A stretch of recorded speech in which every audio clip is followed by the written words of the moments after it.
This is Drew Massey with Game Time Sports and Training.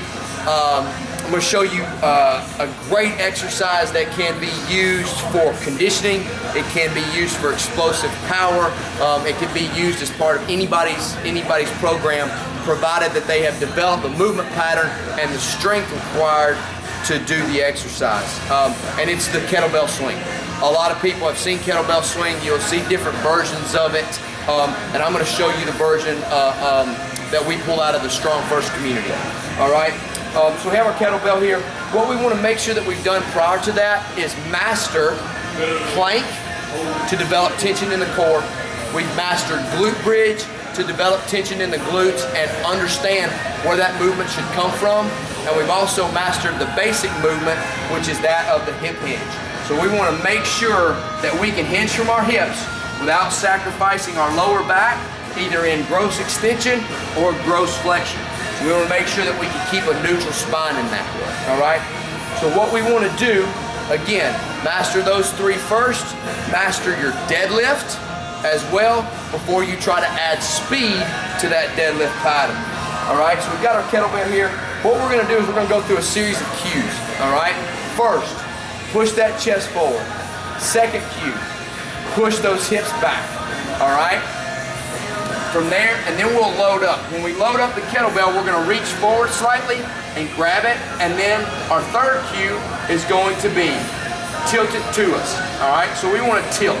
When we tilt that kettlebell, what that does is that should cue us to pull those shoulders away from our ears and to tuck our shoulder blades into our hip pockets. Another thing that makes sense to a lot of people is you wanna try to squeeze a sponge right here in your armpit, all right? So again, push our chest forward, so this is just the setup.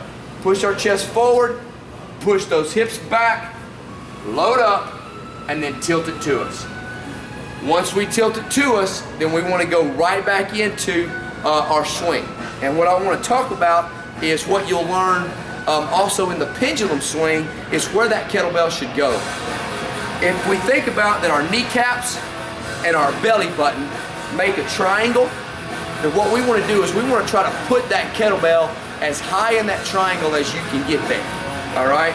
So when we hike this kettlebell to do our first swing, we want to take it and tilt it to us, and then we want to hike it as high in that triangle as we can without sacrificing our lumbar spine position. So the setup for the swing is just as important as the movement itself. So when I do this and it all comes together, it should look really crisp and really smooth. So we're going to do 5 swings.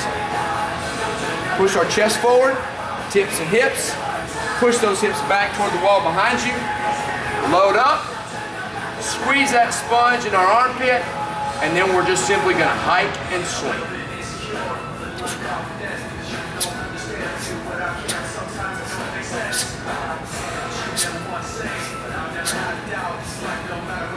And then we want to park the bell nice and safe.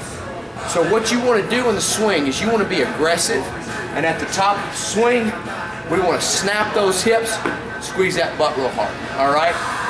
The kettlebell will not come any higher than our nose or chest level.